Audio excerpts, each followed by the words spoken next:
puder fazer uma análise geral do jogo ontem. O que você achou do jogo ontem? Foi condicionado pelo fraco adversário ou o Brasil melhorou? O que você achou, no geral, do jogo do Brasil ontem? Eu acho que foi razoável, melhorou. É claro que o adversário frágil, isso não pode ser ignorado no contexto, mas acho que melhorou, mais organizado. O time com os jogadores de meio campo posicionados de maneira mais adequada, o Bruno mais à direita, o Paquetá mais à esquerda, mais perto ali do Vinícius e do Douglas, protegido mais o Casemiro. A entrada do Matheus Cunha foi importante, jogador que participa muito do jogo, não é um atacante que fica ali dentro da área apenas. Ele é um falso 9, como o nosso Vitor, falso 9. Sai da área, volta, trabalha, recupera a bola, se aproxima dos meias e apareceu na área como centroavante para marcar, né? 2 vezes, uma no rebote, a outra finalizando no alto. Jogadas do Vinícius Júnior para variar.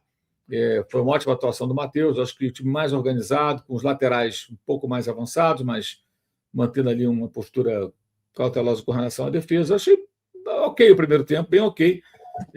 Mas depois não, né? Depois do segundo tempo a coisa piorou bastante. No segundo tempo o Brasil finalizou muito pouco, 2 vezes contra 7 do time haitiano.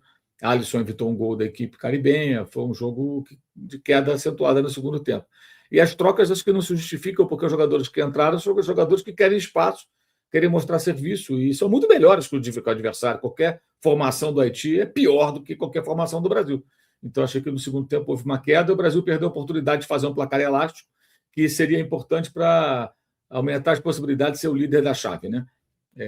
Agora vai ficar muito na mão do Marrocos, da capacidade ou não dos marroquinos de golearem o Haiti já eliminado. O Marrocos pega o Haiti eliminado. E o Brasil joga contra a Escócia, precisando de um empate para se classificar em terceiro. Com 4 pontos ganhos e um saldo de 0, a Escócia vai avançar muito provavelmente como uma das melhores terceiras colocadas. E se vencer o Brasil pode ser terceiro, né? Entrar como terceiro. Tem isso também. Se o Brasil perder esse jogo, ele cai para o terceiro posto. Aí vai a tendência a ficar Marrocos, Escócia e Brasil. Então não tem nada definido. Nem pode ser primeiro, segundo ou terceiro. Classificado vai, mas primeiro, segundo ou terceiro. O Brasil tem 4 pontos e tem saldo. Então está classificado virtualmente. A questão é a posição. E deve ser um jogo mais difícil. A Escócia se defende melhor. Que a Escócia ganhou de 1-0 só do Haiti. Esquece.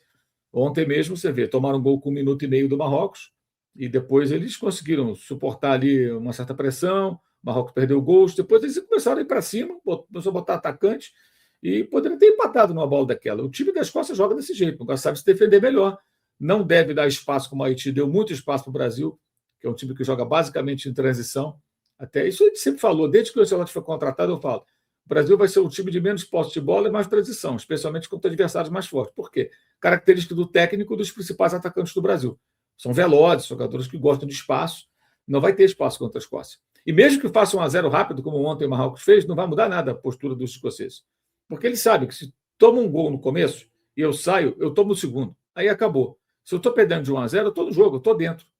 Eu preciso do empate. E ontem eles jogaram assim e vai ser assim contra o Brasil. Então, eu imagino um jogo mais difícil, com o Brasil precisando mostrar um pouco de repertório, jogar com um pouco mais de paciência, né?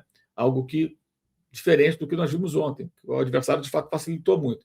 Mas esse é o primeiro tempo ok, o segundo tempo não foi legal. Acho que vários jogadores foram melhores. O Paquetá jogou uma bela partida, aliás, a má vontade de alguns coleguinhas, que o Paquetá é um negócio impressionante. Ele é um bom jogador, até não ser convocado, falando que não ia ser convocado. Foi convocado a titular e não tem ninguém para fazer o papel dele. Tem outros meio-campistas, mas que façam aquela função do Paquetá. Não tem, cara. O cara é versátil, joga em várias funções, o cara que dá o passe para o gol, o lançamento. Ontem ele participou de 2 gols. Primeiro gol, o Matheus recupera a bola e dá no Vinícius. Vinícius faz a jogada e ele faz o gol no rebote. Segundo, o Paquetá rouba a bola, dá no Vinícius, serve o Matheus 2-0. Terceiro, o Paquetá faz um ótimo lançamento, o Vinícius entra cara a cara, goleiro 3-0. Então, assim, os dois, o Vinícius de novo decisivo, né? Aliás, o levantamento do falso 9, né? A gente foi fazendo atualização, ele que fez esse levantamento. O Vinícius em campo, o Brasil fez 11 gols em Copas do Mundo, com ele em campo, Copa passada e essa Copa. Ele participou de 10, construindo jogadas, dando passe ou fazendo gol. Ontem foram as 3 modalidades, digamos assim. Primeiro gol, a jogada é dele. Segundo gol, a assistência é dele. Terceiro gol é dele. Aí a pergunta que eu estou fazendo no meu canal é o que seria do ataque do Brasil sem o Vinícius Júnior? Ia ganhar do Haiti de qualquer maneira, mas seria mais difícil, ou menos fácil, né? Porque ele que abriu o caminho da vitória. Ainda deu um passe para o Martinelli no segundo tempo, mas ele estava impedido, né? Com a bola não travessão. Tal. Então, assim, o Vinícius é o principal jogador do Brasil. Queiram ou não. A má vontade que você tem com ele. Inclusive, uma coisa que você faz muito, eu falei até num comentário da semana, não lembro onde, que é o seguinte, Rafael. Não, essa geração não é boa. Não, esses jogadores não sei o quê. Não, no que no passado. Amigo, eles estão escrevendo a história deles.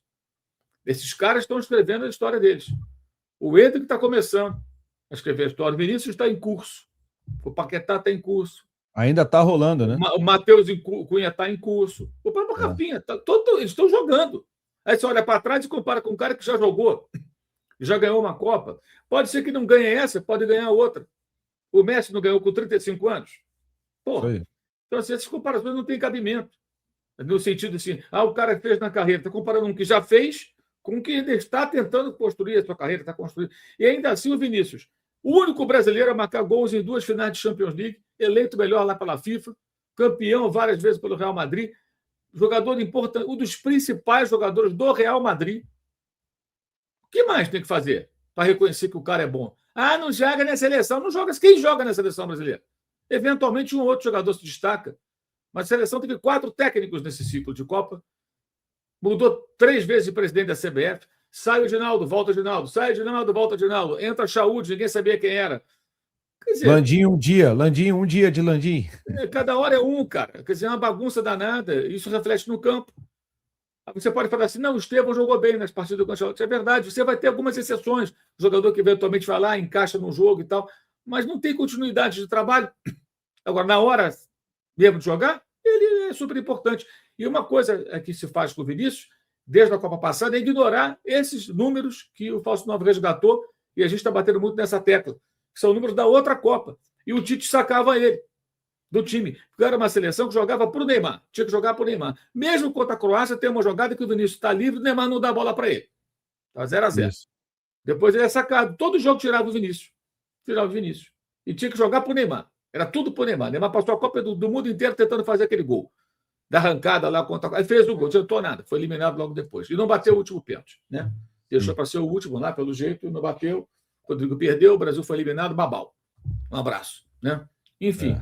Mas eu achei, no geral, assim, que o jogo foi melhor, claro, mas é pouco, porque estamos falando de um adversário muito frágil e que a dúvida que eu tinha antes, vai jogar como o Cabo Verde ou como o Curaçao? Cabo Verde se fechou ali, numa retranca muito bem feita e atrapalhou a Espanha.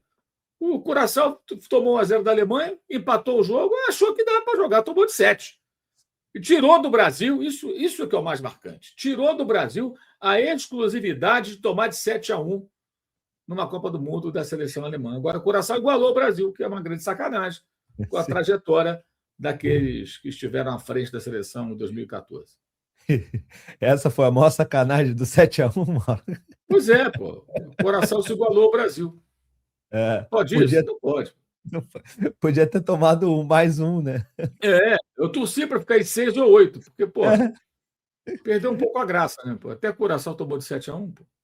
É verdade. Mas ele lançou um curso. Se vocês não sabem, fiquem sabendo. O nome do curso é Tática Sem Tatiquez, do Falso 9, onde ele ensina tática e estratégia de forma simples, sem complicações, sem precisar nem ter experiência. Para você não ficar falando bobagem aí, que nem certos jornalistas estão falando, né? Eventualmente. E com o cupom BARBA, o curso vai sair por R$ 107 no Pix ou em 12 vezes de R$ 12,96. R$ 12,96. Meu irmão, 12 vezes de R$ 12,96, eu não sei nem o que dá para comprar com isso aí. Mas o curso do Falso 9 dá. O link está aqui na descrição.